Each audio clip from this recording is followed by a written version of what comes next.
The Fall of the Giant. Chapter 1, The Roar of the Giant. The valley of Elah trembled under the weight of Goliath's voice. He stood like a mountain among men, over 9 feet tall, his armor glinting under the sun. His spear alone was heavier than a warrior's sword, and his shield-bearer marched before him, though no shield could match the arrogance that clothed him. Day after day, for 40 days, Goliath's taunts thundered across the valley. "Where is your champion?" he bellowed. "Am I not a Philistine, and you mere servants of Saul? Send a man to fight me. If he wins, we will be your slaves, but if I win, you will serve us." The Israelites cowered. Even Saul, their king, once known for his height and strength, shrank back in fear. No man dared step forward. Chapter 2, A Shepherd's Courage. Far from the battlefield, a young shepherd named David tended his father's sheep. He knew little of war but much of faith. When his father, Jesse, sent him to bring food to his brothers, David arrived at the camp just as Goliath unleashed another wave of mockery. He saw the fear in the soldiers' eyes, the way they avoided even whispering Goliath's name. Who is this uncircumcised Philistine that he should defy the armies of the living God? David asked. His brothers rebuked him. "You are just a boy. Go back to your sheep." But word of David's boldness reached King Saul. Brought before the king, David spoke with conviction, "Let no man's heart fail.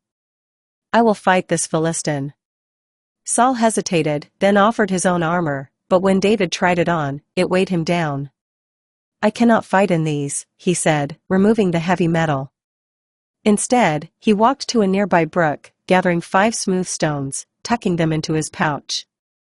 With only his sling, he stepped onto the battlefield. Chapter 3, The Intimidation of Goliath. Goliath sneered when he saw the boy approaching. His laughter echoed like thunder. "Am I a dog, that you come at me with sticks?" He spat on the ground. "Come to me, and I will feed your flesh to the birds of the air and the beasts of the field." David did not waver. He looked the giant in the eye and declared, "You come against me with sword, spear, and javelin, but I come against you in the name of the Lord Almighty. This day, the Lord will deliver you into my hands." A hush fell over the valley. The armies watched, breathless, as the giant took his first step forward. Chapter 4, The Fall of the Mighty. David reached into his pouch and pulled out a single stone, the stone of faith. He placed it in his sling, his fingers steady, his heart resolute.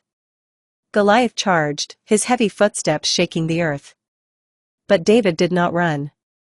With a swift motion, he released the stone. Time seemed to pause. The stone cut through the air like a divine arrow, guided by a force unseen. It struck Goliath square in the forehead. The giant's eyes widened in shock. He staggered. The Philistines gasped. Then, with a final groan, Goliath fell face first into the dust.